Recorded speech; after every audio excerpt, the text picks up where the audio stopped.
because European generals and diplomats have apparently raised concerns about Britain's shrinking army and whether it is big enough to face a high-intensity conflict. So the government has said that it would reduce the army from 82,000 to 73,000 by 2025, and that would actually be the smallest size of the army since the Napoleonic era has already met that target. The force is now the size of 73,190 as more soldiers are leaving than being recruited. Philip, it's interesting because senior American generals have previously questioned Britain's status as a top-level fighting force. Do you think we are one at the moment, or are these European and indeed American military figures correct, Philip?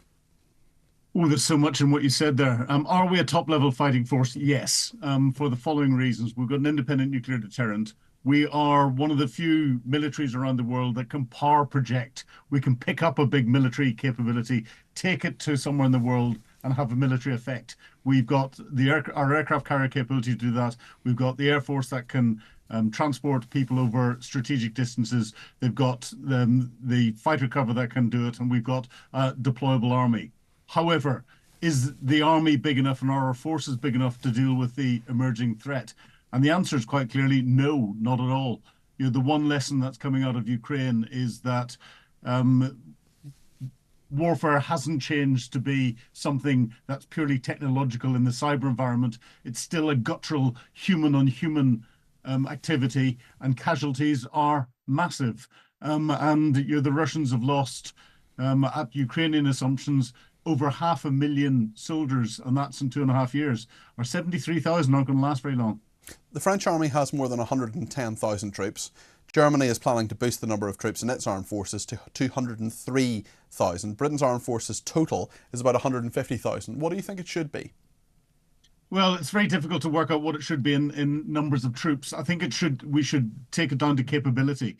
We need a professional military that can properly deploy to cover all of the different eventualities. So the Navy are just about there, but they need more frigates and destroyers to be able to provide that wider protection and give them the flexibility. They need more attack submarines to be able to give the protection that there is in there, and new weapon systems. The Air Force are woefully short in the numbers of fighter aircraft that they can put out, and they're woefully short of a strategic level of air defense capability for the country. And the army, whenever I first joined way back in 1984, we had one British Corps in Germany. We could put out 4 armoured divisions before we had to call on our reserve forces.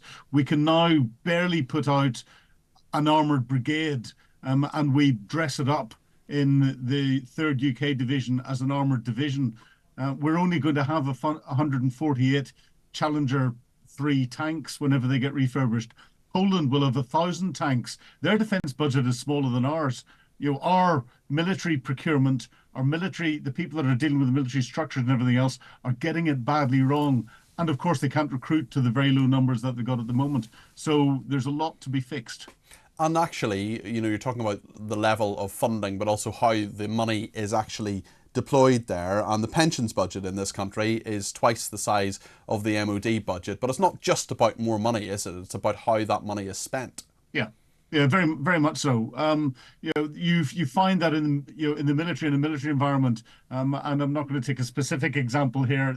This is one that I've made up, but it is similar to what goes on. A light bulb you buy out of your local hardware shop will cost you £1. If the military goes to buy it, it'll cost them £100. The military wastes money hand over fist in everything that's done. And I've worked, since I got out, I worked in a manufacturer that supplied components to defence, and the profits that were made were eye-watering. And defence doesn't sit down and do anything to stop that. It's more than happy to waste money and tinker with it. And unfortunately, that's not defence's money, that's taxpayers' money. Yes. So defence has to recognise that they've got responsibilities to spend what they're given in a much more efficient way, get rid of the inefficiencies, and start to look at the priorities as to what's needed, and start to hold people to account. There is zero accountability across defence, and that's one of the big problems.